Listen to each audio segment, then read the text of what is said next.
Bonjour, aujourd'hui 20 milieux sous les mers de Jules Verne, deuxième partie, chapitre 2, une nouvelle proposition du capitaine Nemo. Le 28 février, lorsque le Nautilus revint à midi à la surface de la mer, par 9 degrés 4 minutes de latitude nord, il se trouvait en vue d'une terre qui lui restait à 8 miles dans l'ouest. J'observai tout d'abord une agglomération de montagnes, haute de 2000 pieds environ, dont les formes se modelaient très capricieusement. Le point terminé, je rentrai dans le salon, et lorsque le relèvement eut été reporté sur la carte, je reconnus que nous étions en présence de l'île de Ceylan, cette perle qui prend au lobe intérieur de la péninsule indienne. J'allai chercher dans la bibliothèque quelques livres relatifs à cette île, l'une des plus fertiles du globe. Je trouvai précisément un volume de Sir H. C. Esk intitulé Ceylan and the Singhalese. Rentré au salon, je notai d'abord les relèvements de Ceylan, à laquelle l'Antiquité avait prodigué tant de noms divers. Sa situation était entre 5 degrés 55 minutes et 9 degrés 49 minutes de latitude nord, et entre 79 degrés 42 minutes et 80 degrés 4 minutes de longitude à l'est du méridien de Greenwich. Sa longueur, 275 miles, sa largeur maximum, 150 miles, sa circonférence, 900 miles, sa superficie, 24 448 miles, c'est-à-dire un peu inférieure à celle de l'Irlande. Le capitaine Nemo et son second parurent en ce moment. Le capitaine jeta un coup d'œil sur la carte, puis se retournant vers moi. « L'île de Ceylan, dit-il, une terre célèbre par ses pêcheries de perles. Vous serait-il agréable, monsieur Aronnax, de visiter l'une de ces pêcheries ?»« Sans aucun doute, capitaine. »« Bien, ce sera chose facile. Seulement, si nous voyons les pêcheries, nous ne verrons pas les pêcheurs. L'exploitation annuelle n'est pas encore commencée. N'importe, je vais donc donner l'ordre de rallier le golfe de Mannar, où nous arriverons dans la nuit. » Le capitaine dit quelques mots à son second, qui ressortit aussitôt. Bientôt le Nautilus entra dans son liquide élément, et le manomètre indiqua qu'il s'y tenait à une profondeur de 30 pieds. La carte sous les yeux, je cherchai alors ce golfe de Mannar. Je le trouvai par le 9e parallèle, sur la côte nord-ouest de Ceylan. Il était formé par une ligne allongée de la petite île Mannar. Pour l'atteindre, il fallait remonter tout le rivage occidental de Ceylan. « Monsieur le professeur, me dit alors le capitaine Nemo, on pêche des perles dans le golfe du Bengale, dans la mer des Indes, dans les mers de Chine et du Japon, dans les mers du sud de l'Amérique, au golfe du Panama, au golfe de Californie. Mais c'est à Ceylan que cette pêche obtient les plus beaux résultats. Nous arrivons un peu tôt, sans doute. Les pêcheurs ne se rassemblent que pendant le mois de mars au golfe de Mannar. Et là, pendant 30 jours, leurs 300 bateaux se livrent à cette lucrative exploitation des trésors de la mer. Chaque bateau est monté par 10 rameurs et par 10 pêcheurs. Ceux-ci, divisés en 2 groupes, plongent alternativement et descendent à une profondeur de 12 mètres au moyen d'une lourde pierre qu'ils saisissent entre leurs pieds et qu'une corde rattache au bateau. Ainsi, dis-je, c'est toujours ce moyen primitif qui est encore en usage ? Toujours, me répondit le capitaine Nemo, bien que ces pêcheries appartiennent au peuple le plus industrieux du globe, aux Anglais, auxquels le traité d'Amiens les a cédés en 1802. Il me semble cependant que le scaphandre, tel que vous l'employez, rendrait de grands services dans une telle opération. Oui, car ces pauvres pêcheurs ne peuvent demeurer longtemps sous l'eau. L'Anglais Perceval, dans son voyage à Ceylan, parle bien d'un cafre qui restait 5 minutes sans remonter à la surface, mais le fait me paraît peu croyable. Je sais que quelques plongeurs vont jusqu'à 57 secondes et de très habiles jusqu'à 87. Toutefois, ils sont rares, et revenus à bord, ces malheureux rentrent par le nez et par les oreilles de l'eau teintée de sang. Je crois que la moyenne de temps que les pêcheurs peuvent supporter est de 30 secondes, pendant lesquelles ils se hâtent d'entasser dans un petit filet toutes les huîtres perlières qu'ils arrachent. Mais généralement, ces pêcheurs ne vivent pas vieux. Leur vue s'affaiblit, des ulcérations se déclarent dans leurs yeux, des plaies se forment sur leur corps, et souvent même ils sont frappés d'apoplexie au fond de la mer. Oui, dis-je, c'est un triste métier, et qui ne sert qu'à la satisfaction de quelques caprices. Mais dites-moi, capitaine, quelle quantité d'huîtres peut pêcher un bateau dans sa journée ? 40 à 50 000 environ. On dit même qu'en 1814, le gouvernement anglais, ayant fait pêcher pour son propre compte ses plongeurs, dans 20 journées de travail, rapportèrent 76 millions d'huîtres. Au moins, demandai-je, ces pêcheurs sont-ils suffisamment rétribués ? À peine, monsieur le professeur. À Panama, ils ne gagnent qu'$1 par semaine. Le plus souvent, ils ont un sol par huître qui renferme une perle, et combien en ramènent-ils qui n'en contiennent pas ? Un sol à ces pauvres gens qui enrichissent leur maître, c'est odieux. Ainsi, monsieur le professeur, me dit le capitaine Nemo, vos compagnons et vous, vous visiterez le banc de Manard, et si par hasard quelques pêcheurs hâtifs s'y trouvent déjà, eh bien nous le verrons opérer. C'est convenu, capitaine. À propos, monsieur Aronnax, vous n'avez pas peur des requins? Des requins, m'écriai-je. Cette question me parut pour le moins très oiseuse. Eh bien, reprit le capitaine Nemo, je vous avouerai, capitaine, que je ne suis pas encore très familiarisé avec ce genre de poisson. Nous y sommes habitués, nous autres, répliqua le capitaine Nemo, et avec le temps vous vous y ferez. D'ailleurs, nous serons armés, et chemin faisant, nous pouvons peut-être chasser quelques squales. C'est une chasse intéressante. Ainsi donc à demain, monsieur le professeur, et de grand matin. Cela dit d'un ton dégagé, le capitaine Nemo quitta le salon. On vous inviterait à chasser l'ours dans les montagnes de la Suisse, que vous diriez. Très bien, demain nous irons chasser l'ours. On vous inviterait à chasser le lion dans les plaines de l'Atlas ou le tigre dans les jungles de l'Inde, que vous diriez. Ah ah, il paraît que nous allons chasser le tigre ou le lion. Mais on vous inviterait à chasser le requin dans son élément naturel, que vous demanderiez peut-être à réfléchir avant d'accepter cette invitation. Pour moi, je passais ma main sur mon front où perlaient quelques gouttes de sueur froide. Réfléchissons, me dis-je, et prenons notre temps. Chasser des loutres dans les forêts sous-marines, comme nous l'avons fait dans les forêts de l'île Crespo, passe encore. Mais courir le fond des mers, quand on est à peu près certain d'y rencontrer des squales, c'est autre chose. Je sais bien que dans certains pays, aux îles Andamènes particulièrement, les nègres n'hésitent pas à attaquer les requins, un poignard dans une main et un lacet dans l'autre. Mais je sais aussi que beaucoup de ceux qui affrontent ces formidables animaux ne reviennent pas vivants. D'ailleurs, je ne suis pas un nègre, et quand je serais un nègre, je crois que, dans ce cas, une légère hésitation de ma part ne serait pas déplacée. Et me voilà rêvant de requins, songeant à ces vastes mâchoires armées de multiples rangées de dents et capables de couper un homme en deux. Je me sentais déjà une certaine douleur autour des reins. Puis je ne pouvais digérer le sans-façon avec lequel le capitaine avait fait cette déplorable invitation. N'eût-on pas dit qu'il s'agissait d'aller traquer sous bois quelques renards inoffensifs? Bon, pensai-je, jamais Conseil ne voudra venir, et cela me dispensera d'accompagner le capitaine. Quant à Ned Land, j'avoue que je ne me sentais pas aussi sûr de sa sagesse. Un péril, si grand qu'il fût, avait toujours un attrait pour sa nature batailleuse. Je repris ma lecture du livre de cire, mais je le feuilletais machinalement. Je voyais entre les lignes des mâchoires formidablement ouvertes. En ce moment, Conseil et le Canadien entrèrent, l'air tranquille et même joyeux. Ils ne savaient pas ce qui les attendait. « Ma foi, monsieur, me dit Ned Land, votre capitaine Nemo, que le diable emporte, vient de nous faire une très aimable proposition. »« Ah, dis-je, vous savez... » »« N'en déplaise à monsieur, répondit Conseil, le commandant du Nautilus nous a invités à visiter demain, en compagnie de monsieur, les magnifiques pêcheries de Ceylan. Il l'a fait en termes excellents et s'est conduit en véritable gentleman. »« Il ne vous a rien dit de plus ?»« Rien, monsieur, répondit le Canadien, si ce n'est qu'il vous avait parlé de cette petite promenade. »« En effet, dis-je, et il ne nous a donné aucun détail sur... Aucun, monsieur le naturaliste. Vous nous accompagnerez, n'est-il pas vrai? » Moi, sans doute. Je vois que vous y prenez goût, maître Land. Oui, c'est curieux, très curieux. Dangereux peut-être, ajoutai-je d'un ton insinuant. Dangereux, répondit Ned Land, une simple excursion sur un banc d'huîtres? Décidément, le capitaine Nemo avait jugé inutile d'éveiller l'idée de requin dans l'esprit de mes compagnons. Moi, je les regardais d'un œil troublé, et comme s'il leur manquait déjà quelques membres. Devais-je les prévenir? Oui, sans doute, mais je ne savais trop comment m'y prendre.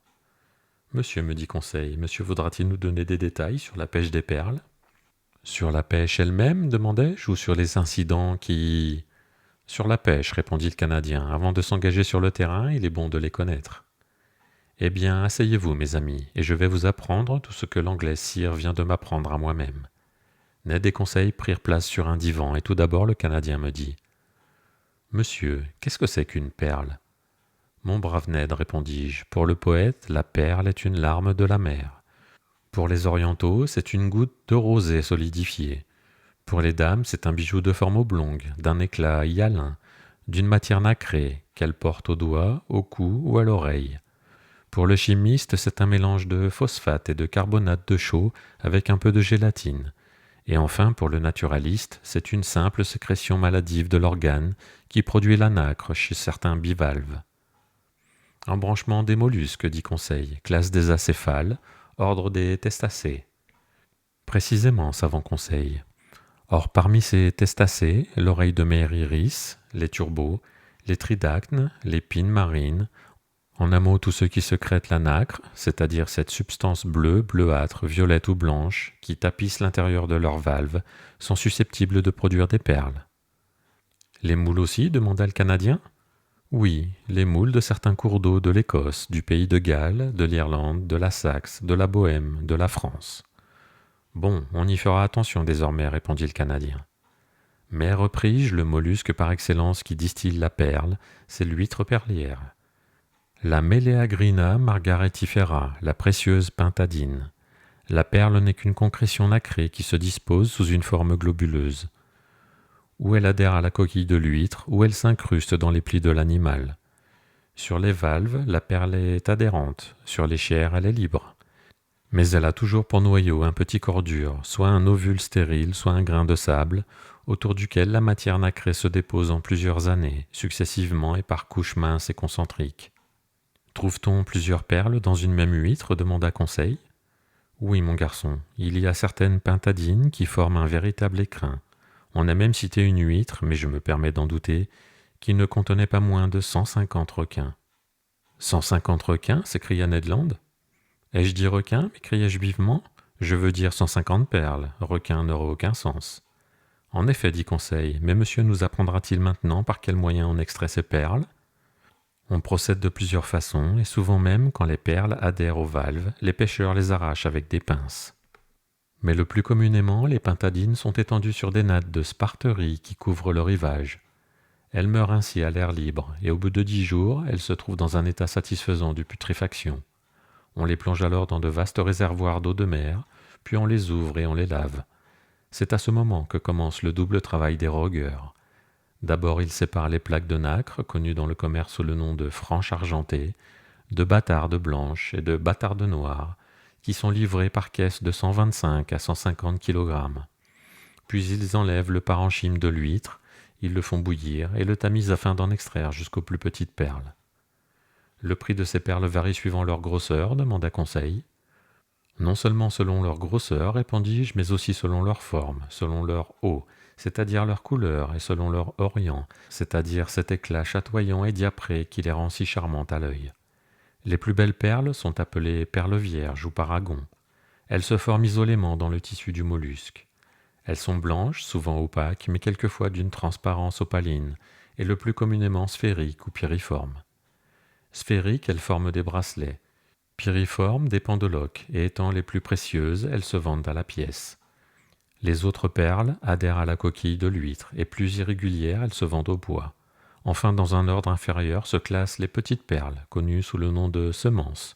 Elles se vendent à la mesure et servent plus particulièrement à exécuter des broderies sur les ornements d'église. Mais ce travail qui consiste à séparer les perles selon leur grosseur doit être long et difficile, dit le Canadien. Non, mon ami, ce travail se fait au moyen de 11 tamis ou cribles percés d'un nombre variable de trous. Les perles qui restent dans les tamis, qui comptent de 20 à 24 trous, sont de premier ordre. Celles qui ne s'échappent pas des cribles percés de 100 à 800 trous sont de second ordre. Enfin, les perles pour lesquelles on emploie les tamis percés de 900 à 1000 trous forment la semence. C'est ingénieux, dit Conseil, et je vois que la division, le classement des perles, s'opère mécaniquement. Et monsieur pourra-t-il nous dire ce que rapporte l'exploitation des bancs d'huîtres perlières? À s'en tenir au livre de cire, répondis-je, les pêcheries de Ceylan sont affermées annuellement pour la somme de 3 millions de squales. 2 francs, reprit Conseil. Oui, 2 francs, 3 millions de francs, repris-je. Mais je crois que ces pêcheries ne rapportent plus ce qu'elles rapportaient autrefois. Il en est de même des pêcheries américaines, qui sous le règne de Charles Quint produisaient 4 millions de francs, présentement réduits aux 2 tiers. En somme, on peut évaluer à 9 millions de francs le rendement général de l'exploitation des perles. Mais, demanda Conseil, est-ce que l'on ne cite pas quelques perles célèbres qui ont été cotées à un très haut prix? Oui, mon garçon, on dit que César offrit à Servilia une perle estimée à 120 000 francs de notre monnaie.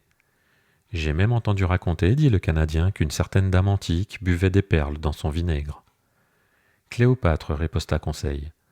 Ça devait être mauvais, ajouta Ned Land. Détestable, ami Ned, répondit Conseil. Mais un petit verre de vinaigre qui coûte 1500 000 francs, c'est un joli prix. Je regrette de ne pas avoir épousé cette dame, dit le Canadien en manœuvrant son bras d'un air peu rassurant.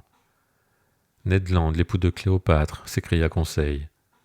Mais j'ai dû me marier, Conseil, répondit sérieusement le Canadien, et ce n'est pas ma faute si l'affaire n'a pas réussi. J'avais même acheté un collier de perles à Cat Thunder, ma fiancée, qui d'ailleurs en a épousé un autre. Eh bien, ce collier ne m'avait pas coûté plus d'1,50 $, et cependant, monsieur le professeur voudra bien me croire, les perles qui le composaient n'auraient pas passé par le tamis de 20 trous. Mon brave Ned, répondis-je en riant, c'étaient des perles artificielles, de simples globules de verre enduits à l'intérieur d'essence d'Orient. Et cette essence d'Orient, répondit le Canadien, doit coûter cher. Si peu que rien, ce n'est autre chose que la substance argentée de l'écaille de l'ablette, recueillie dans l'eau conservée dans l'ammoniac. Elle n'a aucune valeur. C'est peut-être pour cela que Cat Thunder en a épousé un autre, répondit philosophiquement Maître Land. Mais, dis-je, pour en revenir aux perles de haute valeur, je ne crois pas que jamais souverain en ait possédé une supérieure à celle du capitaine Nemo. Celle-ci, dit Conseil en montrant le magnifique bijou enfermé sous sa vitrine. Certainement, je ne me trompe pas en lui assignant une valeur de 2 millions de francs, dit vivement Conseil. Oui, dis-je, 2 millions de francs, et sans doute elle n'aura coûté au capitaine que la peine de la ramasser. Hé, s'écria Ned Land, qui dit que demain, pendant notre promenade, nous ne rencontrerons pas sa pareille. Bah, fit Conseil. Et pourquoi pas? À quoi des millions nous serviraient-ils à bord du Nautilus? À bord, non, dit Ned Land, mais ailleurs. Oh, ailleurs, fit Conseil en secouant la tête. Au fait, dis-je, Maître Land a raison. Et si nous rapportons jamais en Europe ou en Amérique une perle de quelques millions, voilà du moins qui donnera une grande authenticité et en même temps un grand prix au récit de nos aventures. Je le crois, dit le Canadien. Mais, dit Conseil, qui revenait toujours au côté instructif des choses, est-ce que cette pêche des perles est dangereuse? Non, répondis-je vivement, surtout si l'on prend certaines précautions. Que risque-t-on dans ce métier, dit Ned Land, d'avaler quelques gorgées d'eau de mer?